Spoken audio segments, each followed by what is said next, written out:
तो hello guys, बाकी अनमा episode 2 की शुरुआत में हम देखते हैं तोकुगावा बाकी से कहता है, बाकी ये पांचों क्रिमिनल्स जेल से भागते हुए टोक्यो आ रहे हैं। तुम इसका मतलब समझ तो रहे हो ना। तो बाकी कहता है वो यहाँ पे इसलिए आ रहे हैं ताकि वो जेल वापस जाने से बच पाए। तो तोकुगावा उसे समझाता है, बाकी तुम गलत समझ रहे हो।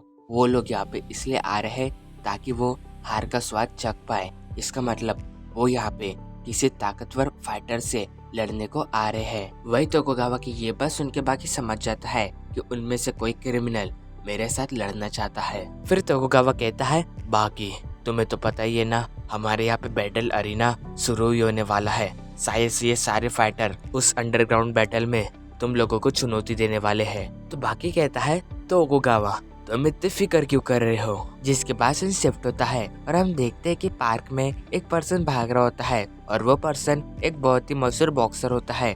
और वहीं पे हम फिर डोले को देखते हैं जो न्यूज़पेपर पढ़ रहा होता है। और तभी डोले उस बॉक्सर पे न्यूज़पेपर फेंक देता है जिससे कि उस बॉक्सर का आधा फेस कट जाता है। फिर डोले उस बॉक्सर के पास जाने लगता है। ये देख के वो बॉक्सर उससे कहता है, तुम कौन हो और तुमने मेरे ऊपर वो न्यूज़पेपर क्यों फेंका। लेकिन डेवले कुछ नहीं बोलता। ये देख के वो बॉक्सर उसका कॉलर पकड़ लेता है, मगर तभी उस बॉक्सर का हाथ कट जाता है क्योंकि डेवले ने अपनी कॉलर के ऊपर ब्लेड्स को छुपा कर रखा था। जिसके बाद डोले अपने कोहनी से उस बॉक्सर के गले को काट देता है क्योंकि उसने वहाँ पे भी ब्लेड को छुपा के रखा था। फिर डेवले उस बॉक्सर से कहता है, मुझे हार का स्वाद चखना है। जिसके बाद से शिफ्ट होता है और हम देखते हैं कि एक पर्सन चाकू की ट्रिक्स दिखा रहा होता है और इस पर्सन के साथ वही गुंडे होते हैं जिन्हें बाकी ने गरम दिया था। फिर हम दूसरे पर्सन को देखते हैं जो अपने हथियार से इन लोगों को अटैक की टेक्निक दिखा रहा होता है। और सच में उसका हथियार बहुत ही खतरनाक होता है क्योंकि वो एक ही झटके में उस कैन को काट देता है। और ये देख के वो तीनों बंदे बहुत ही हैरान हो जाते हैं। जिसके बाद वो तीनों एक दूसरे पर्सन के पास जाते हैं और वो पर्सन चाकू चलाने में बहुत ही एक्सपर्ट होता है। और वो पर्सन उन तीनों से कहता है, ठीक है, मैं तुम्हारे साथ आने के लिए तैयार हूँ।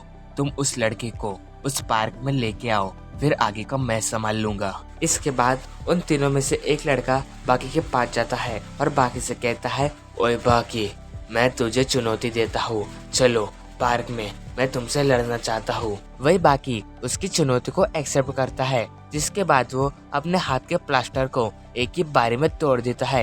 ये देख के वो बंदा बहुत ही हैरान हो जाता है। जिसके बाद हम देखते हैं कि वो सारे लोग बाकी से लड़ने के लिए वहाँ पे आ चुके होते हैं। वही उनमें से एक लड़का बंदूक निकाल लेता है और बाकी को कहता है, बहुत हो गया तुम्हारा, मैं तुम्हें अभी खत्म कर दूंगा।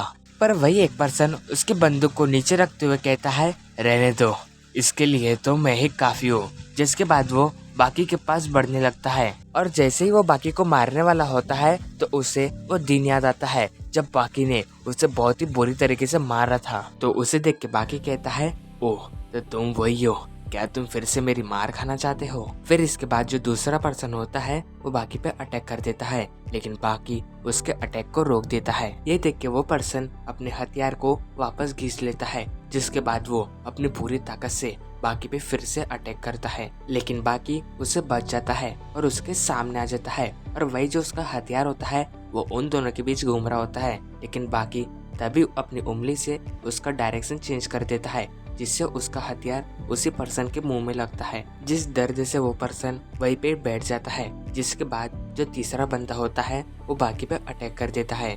तो वही वो बंदा बाकी को अपनी चाकू की टेक्निक दिखा रहा होता है, लेकिन तभी उसका चाकू गायब हो जाता है और बाकी उसके सामने उसका ही चाकू लेके खड़ा हो जाता है। जिसे देख के वो पर्सन बहुत ही हैरान हो जाता है। जिसके बाद बाकी उस लड़के के पास जाने लगता है। ये देख के वो लड़का फिर से अपनी बंदूक निकाल लेता है, मगर तभी हम उसके पीछे एक पर्सन को देखते हैं और तभी से शिफ्ट होता है। हम देखते हैं कि पुलिस स्टेशन में वो जो पांचों क्रिमिनल भागे होते हैं उन लोगों के बारे में बातें हो रही होती है। तो तभी एक पुलिस ऑफिसर कहता है, हमें इन पांचों कैदियों को जल्दी से जल्दी पकड़ना होगा। पर तभी वहाँ पे एक पुलिस ऑफिसर आता है जो अपने सीनियर से कहता है, सर, हमें अभी अभी इंफॉर्मेशन मिली है, एक क्रिमिनल ने हमारे पुलिस के ऊपर अटैक कर दिया और उनकी कार को पूरी तरीके से तोड़ दिया।